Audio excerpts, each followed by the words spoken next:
சீராக்கின் ஞானம் 11ஆம் அதிகாரம். நலிவுற்றோரின் ஞானம் அவர்களை தலை நிமிரச் செய்யும்.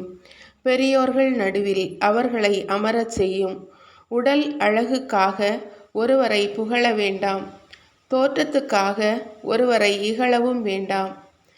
பரப்பனவற்றுள் சிறியது தேனீ, எனினும் அது கொடுக்கும் தேன் இனியவற்றுள் சிறந்தது. நீ அணிந்திருக்கும் ஆடை குறித்து பெருமை பாராட்டாதே, நீ புகழ் பெறும் நாளில் உன்னையே உயர்த்தி கொள்ளாதே. ஆண்டவரின் செயல்கள் வியப்புக்குரியவை, அவை மனிதரின் கண்ணுக்கு மறைவாய் உள்ளன. மாமன்னர் பலர் மண்ணை கவ்வினர், எதிர்பாராதோர் பொன்முடி புனைந்தனர். ஆட்சியாளர் பலர் சிறுமையுற்றனர், மாட்சியுற்றோர் மற்றவரிடம் ஒப்புவிக்க பெற்றனர்.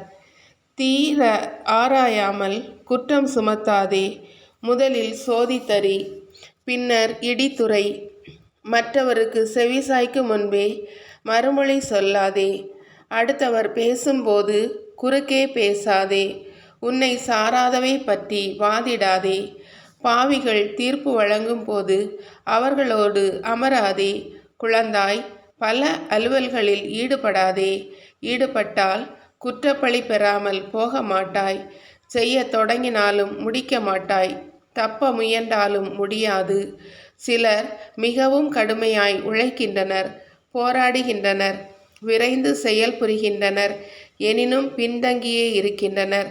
வேறு சிலர் மந்தமானவர்கள், பிறர் உதவியால் வாழ்பவர்கள், உடல் வலிமை இல்லாதவர்கள், வறுமையில் உழல்பவர்கள்.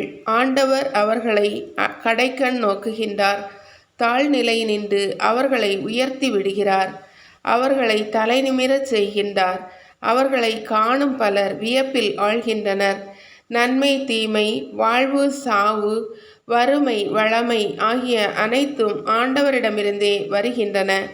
ஞானம், அறிவாற்றல், திருச்சட்டம் பற்றிய அறிவு ஆகியவை ஆண்டவரிடமிருந்தே வருகின்றன.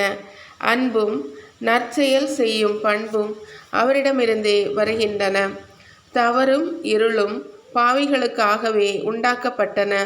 தீவினைகளில் செருக்குறுவோரிடம் தீமை செழித்து வளரும். இறை பற்றுள்ளோரிடம் ஆண்டவரின் கொடைகள் நிலைத்து நிற்கும். அவரது பரிவு என்றும் வெற்றியை கொணரும். சிலர் தளரா ஊக்கத்தினாலும் தன்னல மறுப்பினாலும் செல்வர் ஆகின்றனர். அவர்களுக்கு உரிய பரிசு அதுவே.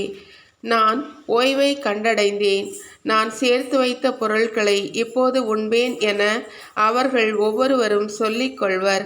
இது எத்துணை காலத்துக்கு நீடிக்கும் என்பதையும், எங்கள் சொத்துக்களை பிறரிடம் விட்டுவிட்டு இறக்க நேரிடும் என்பதையும் அவர்கள் அறியார்கள்.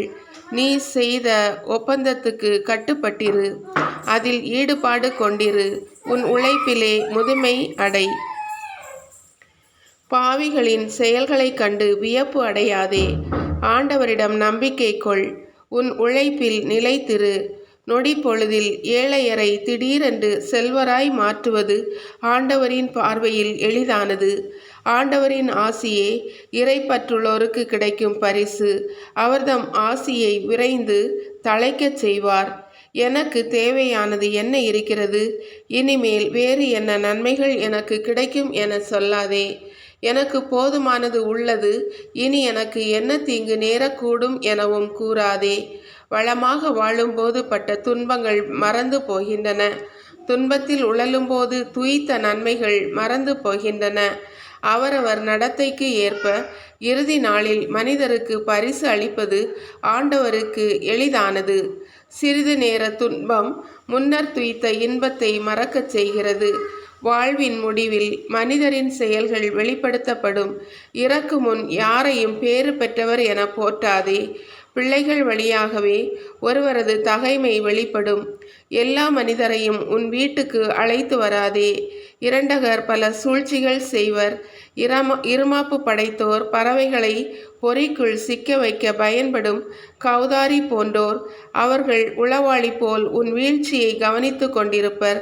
நன்மைகளை தீமைகளாக மாற்ற அவர்கள் பதுங்கி காத்திருப்பார்கள். புகழத்தக்க செயல்களில் குறை காண்பார்கள். ஒரே ஒரு தீப்பொறி கரி மலையையே எரிக்கும். ஒரு பாவி பிறரை தாக்க பதுங்கி காத்திருப்பான். தீச்செயல் புரிவோர் குறித்து விழிப்பாய் இரு. அவர்கள் தீங்கு விளைவிக்க சூழ்ச்சி செய்கிறார்கள். இதனால் உன் பெருமைக்கு என்றும் இழுக்கு ஏற்படுத்தலாம்.